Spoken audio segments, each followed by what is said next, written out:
μελομακάρονα, κανέλα, σοκολάτα. Μυρίζει χριστουγεννιάτικο παζάρι. Ο ανυπόμονος γίγαντας βάζει γρήγορα το παντελόνι του και τρέχει στο χωριό. Με τα μεγάλα του πόδια φτάνει στο άψε σβήσε. «Είναι σήμερα Χριστούγεννα?» ρωτάει στις διαβάτες.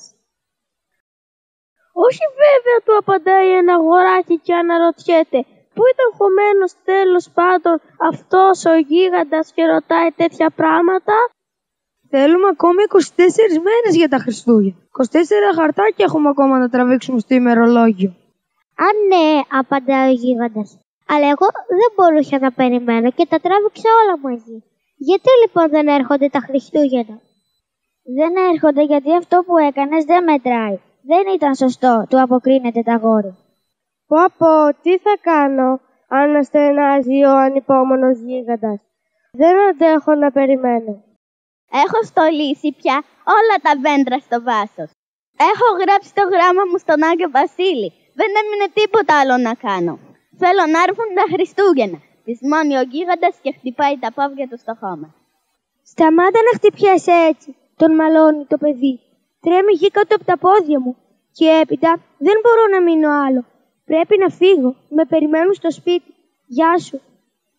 Μένει λοιπόν μόνος ο γίγαντας και τριγυρίζει στους δρόμους σέρνοντας τα μεγάλα του πόδια.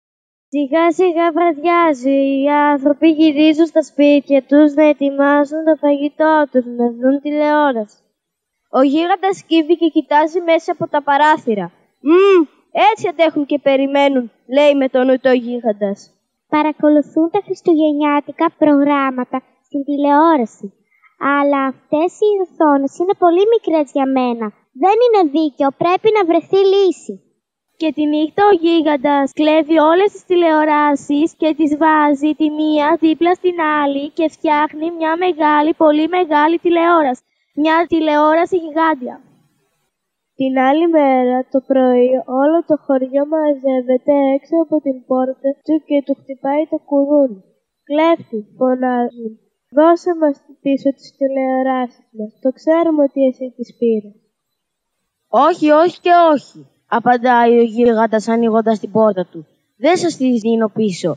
Δεν είναι σωστό να είμαι εγώ ο μόνος που βαριέται σε αυτόν τον τόπο. Δεν έχετε παρά να μου κάνετε παρέα. Και όταν δεν βαριέμαι, θα δω τι μπορώ να κάνω κι εγώ για τη τηλεοράση σας». Οι χωρικοί κάνουν τότε συμβούλιο. «Αυτός ο γίγαντας είναι πολύ κακομαθημένος», λένε. Από την άλλη πάλι, φαίνεται ότι υποφέρει ο καημένος έτσι που δεν έχει τι να κάνει. Και του προτείνουν μια συμφωνία. «Αν μας δώσεις πίσω τις τηλεοράσεις μας, θα σου λέμε μια ιστορία κάθε βράδυ, όταν θα πέφτεις γέμνο. Κάθε βράδυ, ως την παραμονή του Χριστουγέννου». «Εντάξει», λέει ο γίγαντας, «ας δοκιμάσουμε». Το ίδιο βράδυ άναψε μεγάλη φωτιά, για να μην κρυώνει κανείς, και η ιστορία άρχισε. Ο καθένας κατέβασε από το μυαλό του ένα επεισόδιο και όλοι διασκέδαζαν με την ψυχή τους. Πέρασαν τόσο όμορφα οι χωρικοί και ο γίγαντας, που συνέχισαν να μαζεύονται έτσι κάθε βράδυ ως τα Χριστούγεννα.